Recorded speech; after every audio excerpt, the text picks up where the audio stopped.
or to set up position for the field goal. Knocked back a bit untidily, knocked forward, referee playing advantage. That was not a good line out for Ulster when they really needed one.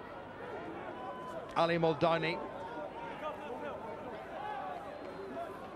What Ulster don't need to do is to concede any more penalties. Jackson. Little pop to Beattie in the middle of the park. Good tackle by Ian Whitten. Penalty against Glasgow. Is it going to be the Ruan Pienaar show again? Well, it's all set up. Still plenty of time left. As we saw from the Dragons game, the lead could well change hands a couple of times before the final whistle. But some excellent work there. But it looks like Willie Falloon coming in and forcing the Glasgow player to hold on to the ball. Difficult kick, halfway line. Ulster now back up to their full complement of men, and they'll be looking to either this to go over or certainly to follow this kick through and try and maintain possession in Glasgow territory. Rory Best, who was not best pleased, no pun intended, about the referee's decision to send him to the bin, is back on. Kiriaku's gone off. Robbie Diak has come back on.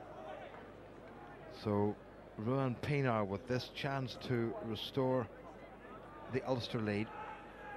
He kicked one from just inside his own half in the first half.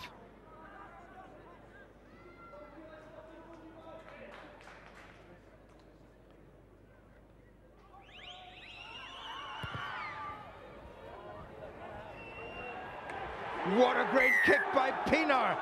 Is he going to do it again? Last time they met, he got all 19 points for Ulster in his first game, and here he's got 19 points tonight. Well, you could excuse Ulster fans for thinking they just need to tune in for the last 10 minutes of every Ulster game, given that that's where the games are being decided.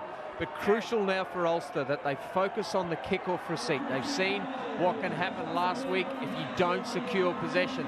They want secured possession from this kick-off, and then a clear kick back into Glasgow territory, and then focus on their defensive duties. Well, it's the teenager, the 19-year-old Duncan Weir to restart, and that's a lovely kick by him. Well gathered in by Ulster. Craig Gilroy did well, and he's got away from the first tackle. Was that forward? Ian Whitten moves on. Whitten has to release. Pienaar. Willie Falloon gathers. Rode the tackle well. Ulster just have to play percentage rugby, nudge forward though. And it's going to be a Glasgow scrum. Into the last 5 minutes. Ulster again. Noses in front, deservedly or otherwise. Yeah, 3-point margin now, and Willie Falloon doing well in the tackle there. Ruan Pienaar disagreeing with the referee that he'd actually knocked that ball on. Struggling to find it, didn't look as though it was a knock-on. I don't think he touched the ball. I don't think he even touched the ball there. Yeah, these decisions are crucial at this time of the game. Ulster now need to ensure that they muscle up defensively, need to try and turn this possession over again and get back into Glasgow territory. Well, the clock is ticking away. If Glasgow are going to win this game, they've got to get the ball in and get it away. Into the last 4 minutes now, and 3 points between them. Glasgow scrum. Tkachuk taking it down on the Ulster loose head side.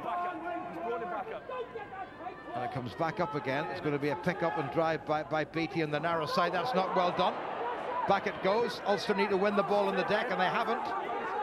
Nothing wrong with that. That ball was out. Ulster breaking away and not binding in the back row. First little fracas of the evening breaks out.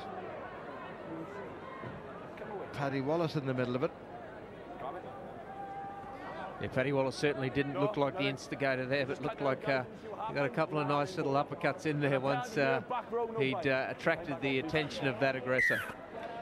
Well, the Ulster back row have given away a penalty, and you'd have to say that you'd fancy Duncan Weir to kick this one, because that's what he's been brought on to do.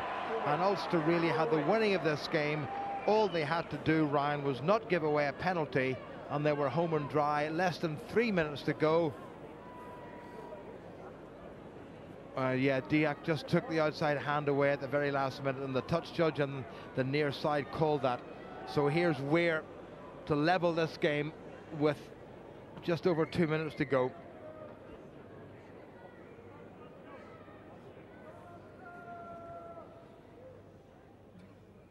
A lot of pressure on the 19-year-old, but he's normally up to it.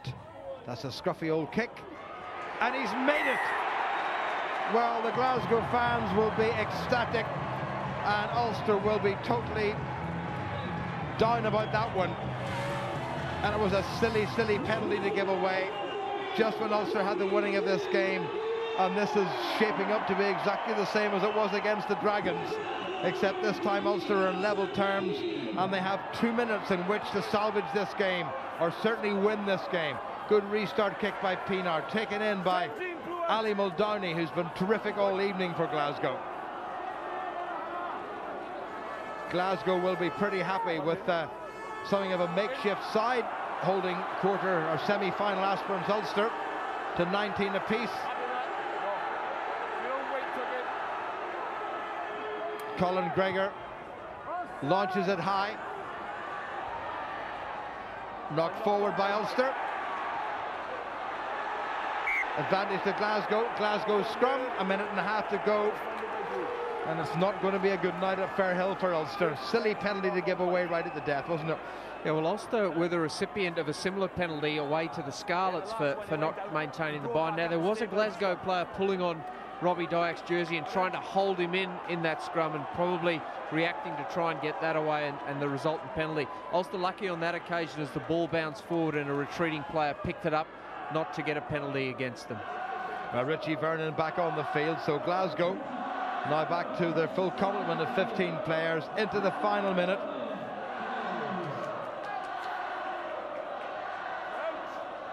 Is this going to be the last set piece of the game? And if it is to be a draw, how big a blow, however, is this going to be to Ulster's hopes? Ulster get the squeeze on in the scrummage. They need to disrupt Glasgow. They've done that. Beatty, well tackled by Willie Falloon. And they've given away the penalty. Now, what are they going to do here, Ryan? What's your call on this? Is there time for the line? And they've been marched back 10 metres. And this makes it eminently more kickable. And is it going to be deja vu? Is Pienaar going to come up and do it again? Who would be in Ruan Pienaar's shoes? Well, no better man for it. You put yourself in situations like this. He's not going to do it every time. Another opportunity now, and the penalty. Ulster will feel that maybe it should have been advanced a bit further than that. If he's going to do it 10 metres, then it could have been a few more. But a difficult proposition. Everything riding on these kicks. Ulster have won so many close games this season. You wonder at what stage will their luck run out. Well, I bet Brian McLaughlin can't even look at this. I'm just looking around to see where he is, and he's probably got his head under a blanket somewhere. He kicked one against the Scarlets to win the game. He dropped a goal against the Dragons last week to win the game. And the Glasgow crowd will normally pretty sporting are giving him no chance whatsoever. And that's how far it is. And from the camera behind the Ulster post, it looks, well, the length of the M8 that stretches between Glasgow and Edinburgh. He's walloped it. He's nailed it right at the death. Can you believe it? He's done it again. Ruan Pienaar is just incredible. For the second week in a row, the last strike of boot on ball by Ruan Pienaar has given Ulster a victory, which at times and for so much of this game looked as if they weren't going to get, and in all honesty looked as if they didn't deserve. Look at this kick by Pienaar.